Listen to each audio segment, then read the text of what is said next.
Hey guys, it's Rio. Welcome back to my channel. Okay, so sorry about the insane amount of time that it took for me between my first video and this video, even though I promised consistency. I think I'll be able to do that now. But enough yip yap. Subscribe if you like the video, like it if you like it. Thank you so much for tuning in, and let's get into it. So today's video is going to be centered around the topic of folklore, specifically Jamaican folklore. As you may know already, I am Jamaican. This video particularly though is going to focus on the River Muma or the River Mother. So growing up in Jamaica, I heard a bunch of fantastical stories because the culture is very rich in folklore. What I've noticed though is that several of the folklore are surrounded around cryptid creatures like monsters. For now, I want to focus on the more well-known side of it. After I explain the folklore surrounding the River Muma, I'll tell a story related to it that I found on the internet. In Jamaica, the legend goes that the siren-like River Muma inhabits all of the rivers on the island, and all of the fish are her children.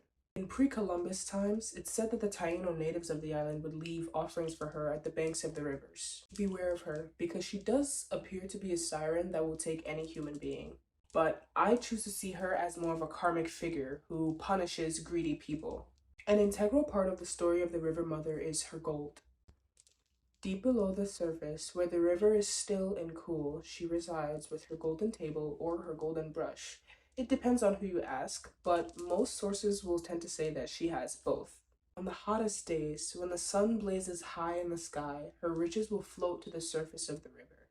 She makes quick victims of those who attempt to rob her. Some people believe that the punishment for this theft is death, immediate death. When I was a kid though, I was always told that she took slaves underwater. So if you were captured by her for trying to steal her gold, when she took you underwater, you were getting enslaved. However, stealing from her is not the only way to incur her wrath. Sometimes she will sit on the rocks on hot days to comb her long, dark hair. But avert your eyes once you notice her. Some say that as soon as she sees you, see her, you will fall into a trance-like state and be dragged under the water by your heels. That's why I say that she's like a siren. Although she doesn't have a song, she puts you in a trance using her looks or whatever it is, and you are taken. To answer the inquiry of where she got the gold, the legend goes that it is a remnant of Spanish explorers as they tore through the Caribbean. So maybe she wasn't always a punishing spirit, but became that way after witnessing the length of human greed. So now, I will regale you with a tale regarding the River Muma. Enjoy! Two children, Bastion and Laura, are walking along on a particularly hot day on the edge of the river when they spot a golden table floating near the surface of the river. These children were poor, so walking along the river when they spot the River Muma, and before they can run away, Bastion sees the golden table rise to the surface. He turns to his sister, Laura, and tells her, "We should get that table." She remembered her mother's warning of the river's edge and the awful stories of the people enslaved below. She continued to beg her brother to go home and kept pulling him away from the river. However, Bastion was older and stronger than her, and so he pulled his own way. He thought they needed that table. They were poor, and both their mother and father worked very hard for very little. This table was enchanting, and Bastion had become compelled under its hypnotism.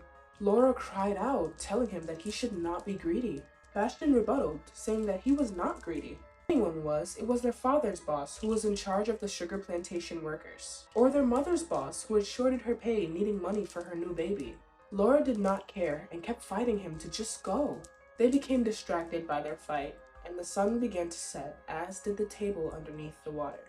Their father's boss had overheard this whole argument and asked them about the table as he wanted to seek it for himself. And so, the next day, Bastion led him to the spot. Having come to his senses though, he began to warn him that it wasn't safe, but the man would not hear Bastion. Bastion's father's boss proclaimed, "The rich deserve the riches." As they neared, the table rose before their very eyes. The boss continued to regard Bastion's warning as myth and sent him home. Bastion went home and told his parents what he had seen, and unfortunately, the boss never did return back to work or home ever again. But there had been many before him. In a river near a plantation not dissimilar from his own, another man had attempted to retrieve the table by attaching chains and then attaching those chains to his 12 strongest oxen. They heaved as he yelled, "Pull!" and then one by one they all began to slide back. Without a chance, each was dragged below to the River Muma. We can only assume that Bastian and Laura's father's boss suffered the same fate. That is the end of that story. However, when I was a girl, I would hear a different story. When I lived in Jamaica, I lived in St. Catherine, and through St. Catherine runs the Rio Cobre River. There's a bridge called Flat Bridge that runs over the river, allowing cars to pass. This river is fast and dangerous. At some parts, it's an opaque aqua color, while other spots boast a level of clarity that makes it look shallow, which can be a very deadly deception. At its deepest, this river is about 12 meters, or 39.4 feet deep. For whatever reason, her activity is heavily centered around this river and this bridge. People say that she'll only come up when the river is lizard green, which would make sense because that would indicate an algae bloom, which would only come about if there was a particularly hot weather spike. This bridge is not particularly safe. There are no railings or safety measurements in place. Whenever we would cross it on school trips, I would get a bad feeling. But this is just because I would always hear the stories. People would say that when she became upset, River Muma would cause people to cause accidents. When the people drive off the bridge, if the driver survives, a lot of the time they say they don't know what happened. Like, they just lost control of the car completely as soon as they attempted to cross the bridge. And then there are other cases where survivors of the car crash will say that when they went under, something pulled them out of the car. So saying all that I've said, what do you think of the River Muma? Is she a spirit of vengeance, punisher of greed, deity of nature? Who knows? That's my video. Bye.